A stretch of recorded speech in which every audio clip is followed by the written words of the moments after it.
पिपिली डेलांग निर्वाचन मंडल में आसीचु जो कांग्रेस टिकेट आमर दि जाटा आमर जी आम संगठन ना कांग्रेस संगठन जी नहांती से टिकेट ही प्रदान किंतु जी संगठन अच्छा निशिकांत मिश्र ये टिकेट दि जाए तेणु आम निशिकांत मिश्र समर्थक आम एठार आज विरोध करुचु जे आमर टिकेट निशिकांत मिश्र को दि जाऊ एवं जो आमर प्रगमान आप्रे आमर करा जाइथिला जे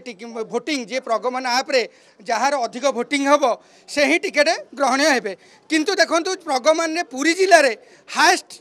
जोड़ा कि अधिक भोटिंग डायरेक्ट भोटर भाई भाई भाई मैंने करिसेंती सी अच्छी निशिकांत मिश्रंकर सबुठ अधिक भोट प्रगमन तेणु प्रगमन जब अधिक भोट रही टिकेट दि जाऊनी प्रगमन कौन प्रहसन ताल कहीं प्रगमन करते समस्त कहीं प्रगमन को विश्वास करके आज भोट देले प्रगमन तेणु प्रगमन भोट देला भी आम टिकेट होनी एवं दाबी आम टिकेट निशिकांत मिश्र को दि जा निहाती दरकार जदि नदेवे आम यही अनशन बसी रू जे पर्यंत टिकेट आमको न मिली आम एठार उठू ना तेणु आमर संगठन अच्छी जो लोक टिकेट दि जाए सी संगठन भितर नहांती कि भी संगठन ना कि जो लोग संगठन अच्छी जी संगठन भितर अच्छी कि टिकेट दि जाई पार ना ये कांग्रेस की विचार।